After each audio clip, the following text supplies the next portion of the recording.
Bismillahirrahmanirrahim. Assalamualaikum warahmatullahi wabarakatuh. Terlebih dahulu saya memohon maaf atau meminta maaf kepada seluruh saudara seimanku dimanapun berada. Dan apabila ada non-muslim yang mendengarkan daripada video ini, bila ada kata-kata saya yang tak berkenan di hati, tolong dimaafkan dan kita saling memaafkan sesama manusia. Alhamdulillah saudaraku, kembali lagi saya akan membuat konten dan konten ini bukan sekedar konten. Akan tetapi saya niatkan semoga konten ini akan bermanfaat kepada diri pribadi saya sendiri dan untuk kita semua yang ingin menjadikan pelajaran atau ingin menjadikan nasihat dengan apa yang saya sampaikan. Alhamdulillah saudaraku, saya akan menyampaikan beberapa kata atau beberapa ilmu sesuai dengan ilmu yang saya miliki, sesuai dengan ilmu yang pernah saya pelajari, atau sesuai dengan ceramah-ceramah yang pernah saya dengarkan dari Pak Ustaz, Pak Kiai, alim ulama, dan pesan-pesan orang tua. Saudara seimanku dimanapun berada, ku ingin bertanya dan saya ingin bertanya kepada seluruh orang-orang yang memahami agama, lebih memahami agama daripada saya, yang memahami Al-Quran, yang memahami hadis daripada saya. Karena saya mempunyai ilmu sangat secuil, maka saya suka bertanya dan saya minta untuk dikomentari bila ada kata-kata saya mungkin kurang tepat, cara saya membaca ayat mungkin kurang tepat, atau cara saya membaca hadis kurang tepat, atau ada yang saya sampaikan mungkin perlu dibenahi, saya bersedia untuk ditegur dan insya Allah saya akan membenahi dan saya meminta untuk dibantu untuk membenahi daripada apa yang saya sudah sampaikan. Saudara seimanku dimanapun berada, kembali saya menyampaikan dan bertanya bahwa apakah ini kayak dimaksud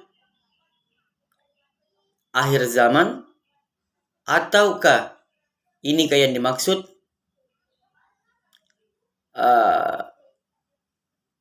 zaman fitnah, ataukah ini kayak dimaksud dekat-dekatnya hari kiamat. Meskipun kita tidak mengetahui kapan hari kiamat itu tiba, tetapi beberapa hadis yang dijelaskan oleh Rasulullah SAW yang menjelaskan tentang ciri-ciri, tanda-tanda yang namanya dekatnya hari kiamat.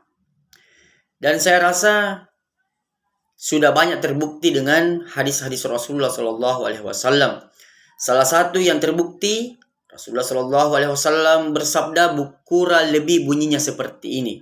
Dan saya mohon kepada orang yang memahami Al-Quran ataupun hadis menegur saya bila ini yang saya sampaikan kurang tepat.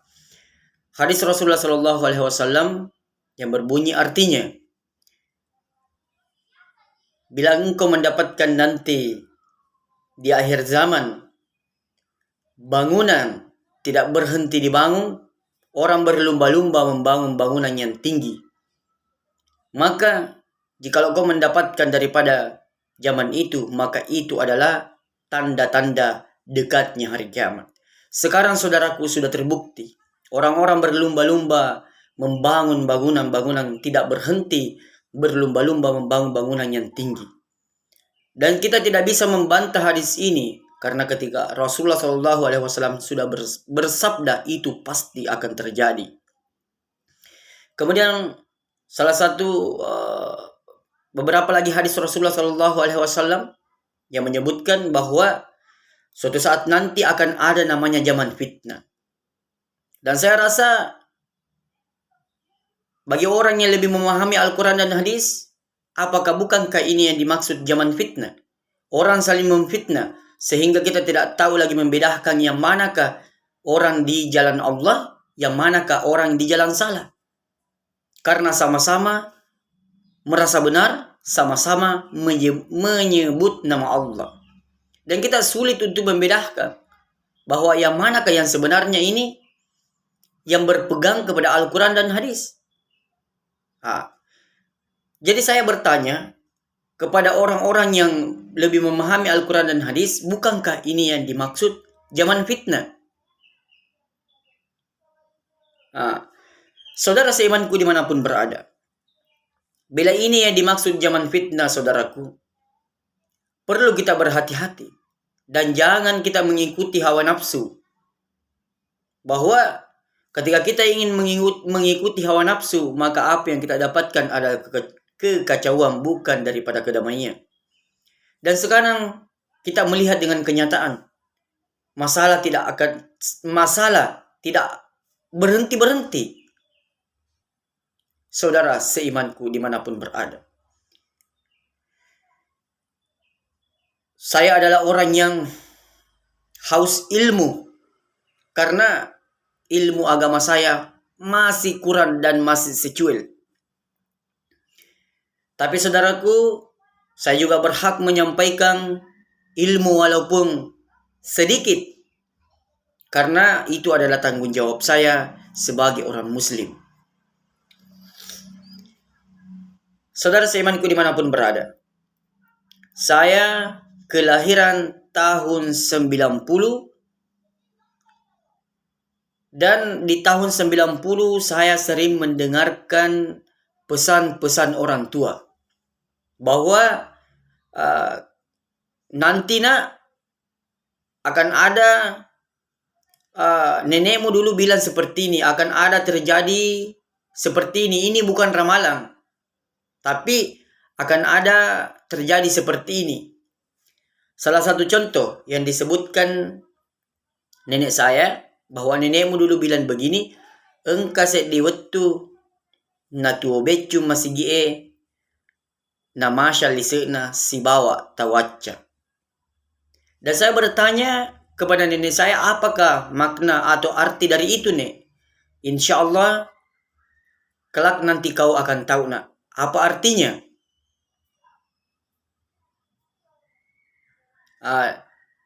Saudara seimanku dimanapun berada, sekarang sudah terbukti pesan-pesan orang tua, karena saya suka bertanya kepada orang tua. Arti yang tadi dalam bahasa Bugis, sekarang bahasa Indonesia.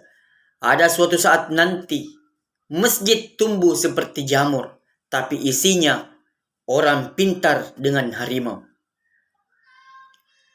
Apakah artinya orang pintar? Saudara seimanku dimanapun berada, mungkin ini kayak dimaksud orang merasa pintar semua.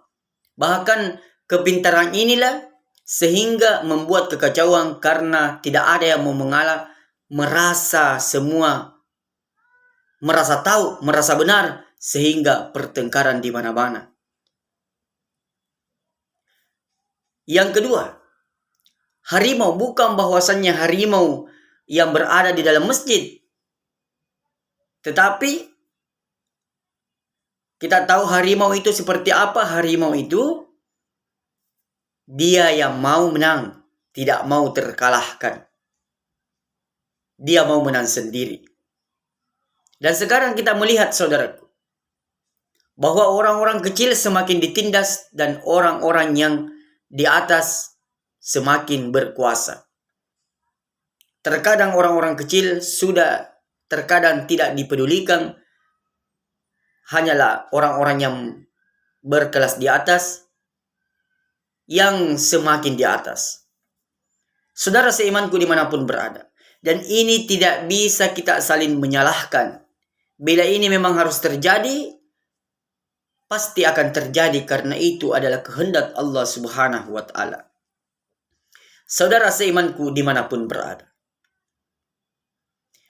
kemudian sebagai mantan presiden almarhum Soeharto, saya juga pernah melihat daripada potongan videonya yang dikirim di snack video, bahwa termasuk Soeharto adalah orang-orang tua atau pejuang. Dia orang-orang tua dahulu kita tidak bisa memandang remeh. Karena terkadang yang disampaikan, saya tidak tahu ayat kayak yang disampaikan ataukah hadis, tapi orang-orang tua dahulu itu mengatakan, nenekmu bilang begini nak. Tapi bisa dijadikan pelajaran. Seperti inilah mantan Presiden Soeharto mengatakan dalam pidatonya bahwa generasi sekarang harus betul-betul disiapkan, tapi dia kan ada logat Jawanya, harus betul-betul disiapkan untuk menjadi generasi penerus bangsa Indonesia. Jikalau tidak betul-betul belajar dengan generasi sekarang pada zaman saya kurang tahu tahun berapa beliau berpidato seperti demikian, tapi dia mengatakan sekitar 25 tahun lagi. Bila generasi ini tidak dibimbing dengan sebaik mungkin, maka apakah jadinya nanti Indonesia? Apakah masih bisa bertahan ataukah runtuh? Seperti itulah dalam pidato mantan Presiden almarhum Soeharto. Mungkin banyak orang yang pernah mendengarkan. Dan terbukti saudara-saudariku, sekarang orang kurang lagi yang bisa saling menghargai. Anak-anak semenjak adanya namanya HP Android, selama adanya namanya sosial media, anak-anak dihancurkan otaknya sehingga kurang lagi memperhatikan yang namanya untuk mempertahankan NKRI atau Negara Republik Indonesia, ataupun dengan untuk mempedulikan untuk mempelajari agama. Yang diperhatikan adalah main sosial media. Termasuk saya, bahwa terkadang lebih banyak main HP dibanding membaca Al-Quran. Dan ini tidak bisa dipungkiri, saudara. Sekarang kita ini berada di dunia modern. Dan itu tidak bisa kita pungkiri. Kalau memang ini yang dimaksud tanda-tanda dekatnya hari kiamat, maka pasti dan pasti ini akan terjadi. Dan sekarang saudaraku, kita melihat anak-anak sulit lagi untuk memperhatikan daripada belajar agama. Solat terutamanya adalah solat 5 waktu. Orang berbondong-bondong meninggalkan solat 5 waktu. Namun kita tidak menyadarinya bahwa kita telah ingkar dengan janji kita sebelum kita lahir di dunia ini. Saudara seimanku dimanapun berada, mungkin kita selalu merasa bahwa dunia ini baik-baik saja, padahal kita tidak memperhatikan dengan kejadian-kejadian ini, sehingga banyaklah muncul, saudaraku. Saya di tahun 90-an, ketika tahun ketiga merayakan yang namanya 17 Agustus, Masya Allah, ketika kami diajari untuk kerja, apalagi namanya kerjalang, kerjalang, untuk menghadiri nanti kalau kita kemah, kita dilatih. Dan kita tidak boleh main-main di dalam kerjalan itu. Kita dipukul kayu. Kita lembe-lembe saja, kita dipukul. Sekarang, akan perjuangan kita dulu, orang-orang yang berjuang di tahun 45, seakan-akan sudah tidak dihargai. Karena sekarang orang kerjalan, joget-joget, main-main, dan segala macam. Seakan-akan kita ini melupakan perjuangan kita. Orang-orang yang berjuang dulu, pahlawan kita berjuang, memperjuangkan sehingga negara Republik Indonesia bisa merdeka. Orang-orang dahulu yang telah berjuang tidak berjoget-joget, tapi mempertaruhkan nyawa. Itulah sehingga ada merah dan putih karena pertumpahan darah. Berapa orang yang meninggal sehingga kita bisa menggenggam bendera putih. Merah baru putih. Sekarang orang kerjalang main joget-joget lah. Adalah yang saya lihat seorang wanita berjoget-joget, Masya Allah, jalan kerjalang. Dan banyak orang yang membuat konten semenjak adanya yang namanya membuat konten, sehingga bahasa-bahasa itu sekedar konten. Itu sekedar konten. Awalnya seperti itu. Akhirnya daripada melakukan sesuatu sehingga terkadang kita melampaui batas dalam membuat konten, namun kita tidak sadari. Bahwa mungkin kita ini telah menyepelekan daripada perjuangan orang-orang pejuang kita di tahun 45, membuat daripada konten-konten sehingga membuat lucu-lucuan dalam melakukan daripada apalagi namanya tentang masalah kerjaan dan lain sebagainya.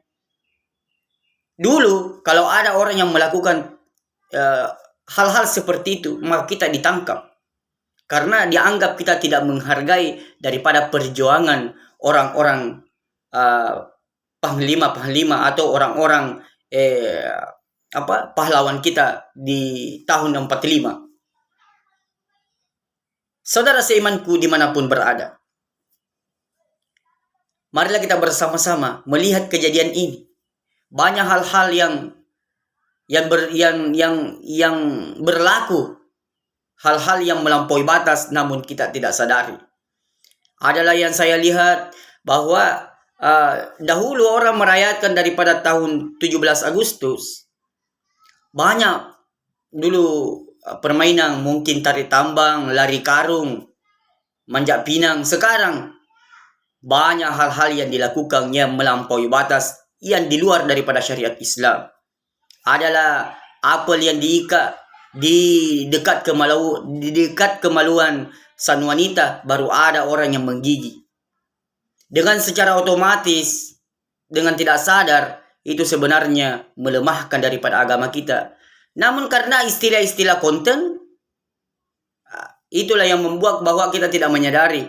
Kemudian ada yang saya lihat, balong diambil berlomba, kemudian disimpan di kemaluan sang wanita, baru ada laki-laki yang seperti ini. Itu sudah melampaui batas dari pada permainan-permainan. Kemudian ada juga, mohon maaf semua ini yang merancang ini, saya hanya menyampaikan supaya agar agama kita ini tidak semakin dilemahkan oleh orang-orang Islam sendiri. Adalah terong yang diolesi, saya tidak tahu apa yang dioleskan, kemudian ada dipegang seperti ini, baru dijilat. Masya Allah, dengan tidak sadar kita ini melemahkan daripada agama Islam, dengan orang Islam sendiri yang membuat agama kita ini lemah, dipandang oleh orang-orang yang tidak beragama Islam. Masya Allah. Saudara seimanku dimanapun berada, itu yang pertama. Yang kedua, sekarang saudaraku, kita melihat bahwa banyak orang yang menunjukkan daripada kehebatannya. Padahal itu tidak boleh, saudaraku. Tidak bisa saling menunjukkan yang namanya kehebatan, karena yang hebat adalah Allah Subhanahu wa Ta'ala. Jadi kita perlu berhati-hati. Siapakah yang lebih hebat? Ya, kalau kita ini mau mencerita makhluk yang hebat, ataupun doanya terkabulkan pada waktu itu sebelum ia ingkar kepada Allah, adalah iblis laknatul alaih. Pada waktu itu belum terganti namanya iblis, Azazil. Dia adalah penghulu malaikat. dia adalah penghuni surga. Tapi karena menunjukkan daripada kesombongannya angku tidak mau sujud kepada Nabi Adam, maka dia dikeluarkan dari surga, dilemparkan ke dalam neraka selama-lamanya. Dan sempat iblis mau diampuni, asalkan dia mau bersujud kepada Nabi Adam, tapi iblis tidak mau. Maka saya terima, saya dilemparkan ke dalam neraka untuk selamanya, tapi saya meminta, berikanlah saya umur sepanjang dunia ini untuk menggoda seluruh anak dan cucu, seluruh anak cucu Adam. Allah membiarkan, tetapi yang kau bisa goda adalah orang-orang yang jauh denganku. Tapi orang yang dekat kepadaku, maka engkau tidak akan mampu menggodanya. Jadi saudaraku, jangan kita mudah tergiur kalau ada orang yang mau menunjukkan kehebatannya. Karena iblis ini adalah penghulu malaikat. Orang yang bertempat di dalam surga dilemparkan ke dalam neraka untuk selama-lamanya. Saudara, apakah kita ini tidak merasa bahwa orang dari surga saja bisa dilemparkan ke neraka selama-lamanya? Apabila mempunyai sifat sombong, angkuh, merasa hebat. Karena itu yang harusnya merasa hebat itu adalah Allah Subhanahu wa Ta'ala. Yang kedua, Nabi Adam, orang dari surga. Adam, tinggallah engkau bersama istrimu dan jangan kau makan buah ini. Maka digodalah Nabi Adam, makanlah Adam karena iblis sudah dikeluarkan dari surga, maka iblis lagi karena tergantilah namanya menjadi iblis, laknatul alai, maka digodalah Adam, makanlah Adam. Adam tidak mempan dengan godaan iblis, laknatul alai. Maka iblis menggoda daripada istri Nabi Adam, makanlah itu, suruhlah Adam makan itu buah huldi, suruhlah makan. Maka istrinya lah Nabi Adam yang menggoda, makanlah buah huldi ini. Sehingga dirayulah Adam untuk memakan buah huldi itu, maka dimakanlah. Maka dilemparkanlah Adam ke dunia ini sebagai hukuman. Karena dia melanggar perintah Allah. Satu perintah saja dilanggar, dilemparkan ke dunia ini. Untuk mempertanggungjawabkan, untuk apalagi melakukan sesuatu amal agar bisa diampuni dosanya. Saudara seimanku dimanapun berada, orang yang dari surga saja dilemparkan ke dunia ini, apatah lagi kita ini. Masya Allah, penuh dengan dosa. Kenapa kita selalu mau merasa hebat, merasa mempunyai kehebatan, sedangkan yang harus memiliki sifat itu adalah Allah Subhanahu wa Ta'ala. Saudara seimanku dimanapun berada, jadi berhati-hatilah saudaraku, karena uang mungkin kita bisa lolos, tahta jabatan mungkin kita bisa lolos, tapi godaan dengan wanita inilah yang paling berbahaya. Jikalau ada laki-laki yang mampu lolos daripada godaan wanita, maka ini betul-betul laki-laki betul-betul beriman kepada Allah Subhanahu wa Ta'ala. Karena Nabi Adam saja terlena dengan godaan istrinya sehingga memakan buah huldi itu. Ini seorang nabi atau orang yang tinggal di surga. Masya Allah, disuruh nikmatilah segala kenikmatan yang ada dalam surga ini. Hanya satu, jangan kau makan buah itu. Tapi tidak bisa ditahan nafsunya sehingga dilemparkanlah ke dunia ini karena melanggar satu larangan. Kita, berapa larangan yang kita langgar, namun kita selalu merasa kita ini hebat, kita ini berilmu, kita ini dan segala macam. Iblis, penghulu malaikat, dikeluarkan dari surga, dilemparkan ke neraka selama-lamanya. Nabi Adam dari surga dilemparkan ke dunia karena melanggar satu larangan. Saudara seimanku dimanapun berada, mohon maaf 1000 maaf harus saya menyampaikan daripada kata-kata ini. Jikalau ada seseorang saudaraku yang selalu merasa dirinya hebat, yang selalu mengeluarkan kata-kata tantangan, sebagai orang beriman janganlah menanggapi orang-orang seperti demikian. Karena dari zaman dulu sampai sekarang selalu ada orang-orang seperti itu. Saudara seimanku dimanapun berada. Contohnya, Fir'aun mengatakan bahwa dirinya adalah Tuhan, merasa hebat. Apa saudara yang terjadi? Didakwailah dengan Nabi Musa. Tapi dia ingkar, ditenggelamkanlah di Laut Merah. Saudara seimanku dimanapun berada. Kalau ada orang sombong merasa hebat mau memperlihatkan kehebatannya, jangan heran saudaraku, dari zaman dulu, dari nabi-nabi dulu, selalu ada orang seperti itu. Raja Namrud memperlihatkan kehebatannya.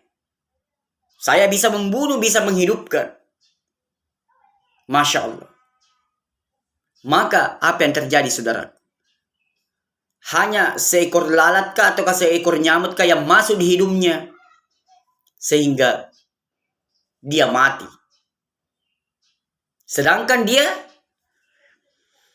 bisa melakukan berbagai macam cara sehingga ia melemparkan Ibrahim ke dalam kobaran api dengan izin Allah Subhanahu wa taala, tanpa tidak ada sehelai bulu pun yang terbakar api dengan izin Allah Subhanahu wa taala. Saudara seimanku dimanapun berada, beberapa orang yang sombong dengan zaman dulu, Allah Subhanahu wa taala menghancurkan semua. Karena Allah tidak suka orang yang sombong.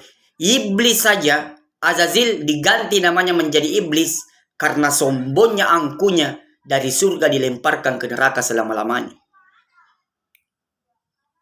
Subhan. Saudara seimanku dimanapun berada, Qarun ditenggelamkan bersama hartanya karena memiliki daripada sifat kesombongan. Dengan banyak saudara, orang-orang yang ingkar kepada Allah, yang mau jauh kepada Allah, maka Allah akan hinakan dia. Makanya saudaraku, jangan terlalu mudah terpancing dengan orang-orang yang selalu memperlihatkan kehebatannya. Karena tidak pernah dicontohkan oleh Rasulullah SAW untuk memperlihatkan kita mempunyai kehebatan. Karena tidak ada yang hebat selain daripada Allah. Allah Subhanahu wa taala terkadang memperlihatkan mukjizatnya daripada keajaibannya ketika orang-orang itu orang-orang orang-orang dizalimi, orang-orang tidak berdaya, selalu mau dipukul, mau diapa, terkadang Allah Subhanahu wa taala memperlihatkan keajaibannya, memperlihatkan pertolongannya, memperlihatkan kekuasaannya bila ada orang-orang yang selalu dizalimi. Ini kehebatan-kehebatan Allah Subhanahu wa taala, tidak bahwa sebentar mau lagi diperlihatkan, ada hal-hal tertentu sehingga Allah Subhanahu wa taala memperlihatkan kekuasaannya. Dengan salah satu contoh, karena ini sekarang banyak orang mengaku ilmu kebal dan lain sebagainya.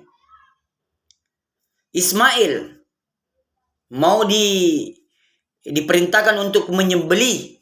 Ya Ibrahim, sembelilah anakmu. Maka diasalah parannya atau pedangnya Ibrahim untuk memotong daripada anaknya Ismail. Dengan singkat cerita, sudah berulang kali diasah ini parang, dicabut rambut, dibuang, belah itu rambut. Maka seketika itu dipotonglah Nabi Ismail, tidak mau makan itu pisau. Mungkin Abah tidak tajam pisaunya, mungkin Abah tidak ikhlas. Periksa dulu Abah, atau buka ini daripada penutup mataku. Barangkali Allah melihat Abah tidak ikhlas dalam menjalankan perintah ini. Dengan anak yang mempunyai daripada keikhlasan, Abah buka daripada ikan mata saya. Jangan sampai Allah memandang bahwa engkau tidak ikhlas melaksanakan perintah Allah. Maka dibukalah daripada penutup mata Ismail.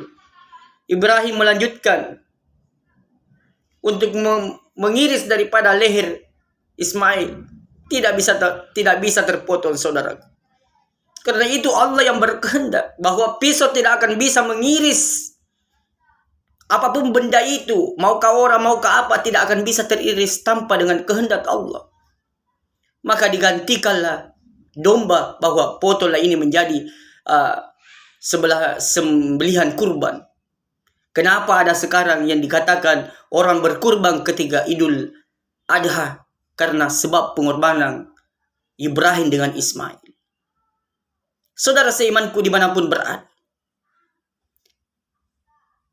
apakah Ismail mengata bahwa aku ini kebal ketika dia tidak termakan pisau? Apakah Ibrahim mengatakan bahwa anakku kebal karena tidak termakan daripada irisan pisau? Tidak. Dia selalu berkata bahwa engkau yang maha kuasa ya Allah. Tidak bisa. Benda tidak bisa melakukan apa-apa tanpa dengan kehendak-Mu ya Allah. Dia tidak merasa sombong, maka dia merasa takut kepada Allah, merasa terharu. Inilah contoh-contoh yang pernah dilakukan oleh orang nabi-nabi terdahulu yang dikisahkan di dalam Al-Quran. Kenapa kita sekarang umat-umat ini selalu memperlihatkan daripada kehebatan? Kita ini siapa? Tidak ada orang hebat di dunia ini. Mau tidak mau, rela tidak rela, ketika tiba saatnya, pasti kita akan tinggalkan dunia ini. Kullu nafsin za'iqatul maut. Semua yang bernyawa, tiap-tiap yang bernyawa pasti akan mengalami kematian. Apa yang perlu disombongkan? Kita terlahir dari setetes air mani, saudara. Itu yang selalu saya ingatkan saudaraku, bahwasanya jangan terlalu mudah terpancing dengan orang-orang yang selalu memperlihatkan kehebatannya, saudaraku. Tidak ada orang hebat di dunia ini. Ketika ada orang yang memperlihatkan kehebatannya, berhati-hatilah saudaraku. Beberapa kisah orang-orang yang memperlihatkan daripada kehebatannya, maka Allah Subhanahu wa taala melaknatnya semua. Firaun memperlihatkan kehebatannya sehingga dia menyebut dirinya Tuhan, ditenggelamkan di Laut Merah. Namrud merasa dia bahwa dia hebat dengan satu ekor nyamuk atau satu ekor lalat yang masuk di hidungnya sehingga dia berteriak sampai dia meninggal. Qarun karena sombong ditenggelamkan bersama hartanya. Beberapa orang yang memperlihatkan kesombongannya, Allah Subhanahu wa taala menghancurkan semua, melaknat semua. Jadi kalau ada orang-orang yang selalu memperlihatkan daripada kehebatannya, saudaraku, janganlah selalu mencaci dan menghina. Karena jangan sampai itu Allah Subhanahu wa taala sengaja memberikan dia watak ataupun jiwa seperti itu untuk menguji semua umat Islam. Sehingga apakah umat Islam ini mampu mengontrol daripada emosinya? Jangan sampai dia yang melakukan daripada perbuatan dosa sehingga kita ini mudah juga terpancing sehingga kita ikut melakukan perbuatan dosa. Karena otomatis orang menghina pasti itu adalah perbuatan dosa. Saudara seimanku dimanapun berada,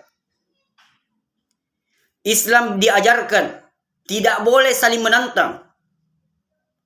Tapi kalau Islam ditantang, sudah meminta damai, sudah untuk mengatur damai. Kalau Islam ditantang, apakah bentuknya itu ditantang? Kalau orang beragama Islam tidak boleh, apalagi namanya orang Islam tidak boleh menantang. Tapi kalau orang Islam ditantang sehingga orang Islam sudah mengatur bagaimana caranya damai, sudah bagaimana sehingga juga tidak ada jalan, maka Anda jual, saya beli. Itulah istilah orang Islam. Kenapa saya katakan seperti demikian?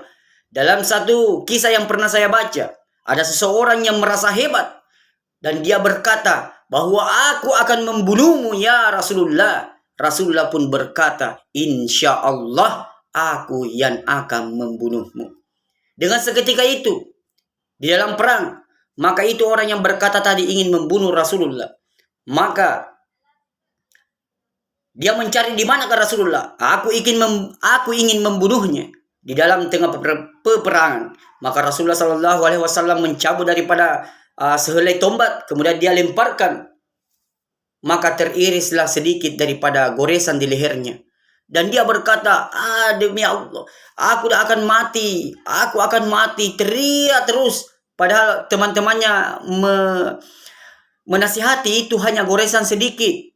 Tapi dia tidak. Rasulullah telah berkata, dia akan membunuhku, aku akan mati. Dia berteriak-teriak seperti pokoknya dia berteriak seperti bukan lagi manusia, berteriak yang sudah tidak sadar diri. Sampai dia berteriak sampai dia meninggal.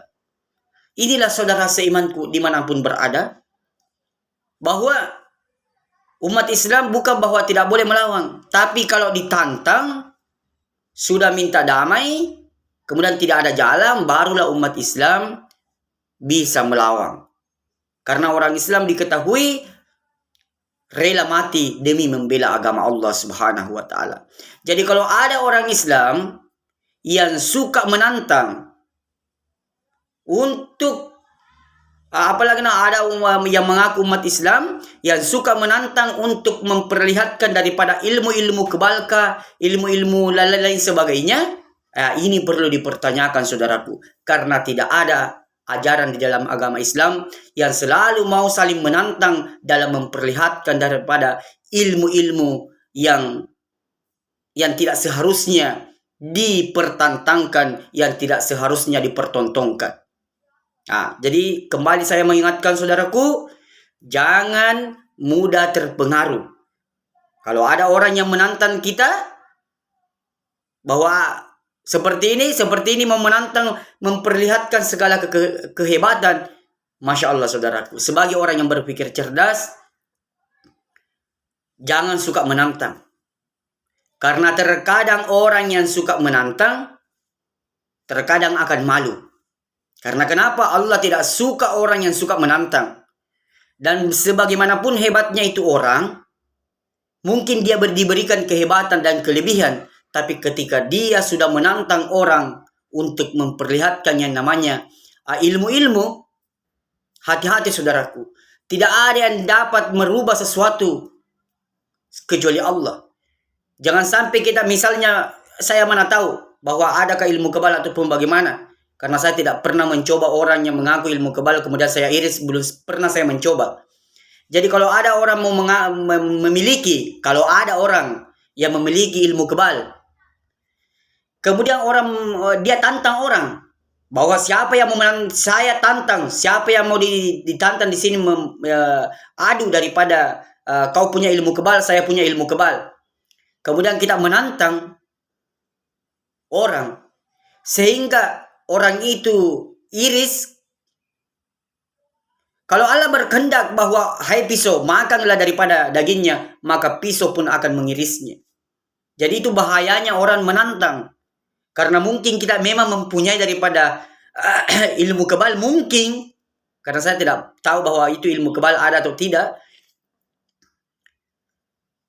Mungkin ada, tapi karena kita sombong, Allah bisa saja memerintahkan itu pisau, iris itu pisau, makan daripada dagingnya. Bisa saja. Jadi berhati-hatilah saudaraku, jangan suka menantang. Tapi kalau ada umat Islam yang ditantang, bukan berarti kita tidak boleh melawan. Tapi bagaimana caranya untuk mencari jalan yang baik. Ketika memang terus menantang, maka kita terima. Tetapi bukan kita sebagai orang Islam, bukan bahwa kita ini mau dilihat hebat. Tetapi kita sebagai umat Islam bukan mudah mundur dengan tantangan, tapi orang Islam itu bagaimana caranya agar orang-orang itu bisa ketika misalnya ada orang tantang, kemudian orang Islam itu melawan tantangannya, tapi niatnya orang Islam itu bagaimana orang ini bisa bertobat, kemudian dia bertemu di salah satu tempat, kemudian seketika itu Allah memperlihatkan kekuasaannya, kemudian teririslah dari dia punya badan, sehingga dia baru mengaku ternyata tidak ada yang berkuasa selain daripada Allah, sehingga dia bertobat. Itu kan istilahnya kepandaian umat Islam bagaimana agar manusia itu bisa bertaubat dan taat kepada Allah. Jangan selalu mau baku tantang, adu fisik dan lain sebagainya, adu ilmu, jangan. Dan tidak ada untungnya, tidak ada gunanya, karena tidak ada orang yang hebat di dunia ini. Hanyalah Allah Subhanahu wa Ta'ala yang hebat karena mampu menciptakan langit dan bumi tanpa bantuan dari makhluknya. Jadi yang hebat adalah Allah Subhanahu wa Ta'ala. Saudaraku, mungkin yang saya bisa sampaikan ini, mungkin sampai di sini yang saya bisa sampaikan. Kalau ada yang benar, semata-mata datangnya dari Allah Subhanahu wa Ta'ala. Kalau ada yang salah dari kepribadian saya sendiri, saya istighfar kepada Allah. Astagfirullah. Saya memohon maaf kepada seluruh saudara seimanku dimanapun berada. Dan apabila ada non-muslim yang mendengarkan daripada video ini, bila ada kata-kata saya yang tak berkenan di hati, tolong dimaafkan dan kita saling memaafkan sesama manusia. Sekian dan terima kasih. Kita tutup dengan doa kepada majelis. Subhanallahi wa bihamdi, subhanakallahumma wa bihamdika, asyhadu an la ilaha illa anta, astaghfiruka wa atubu ilaik. Assalamualaikum warahmatullahi wabarakatuh.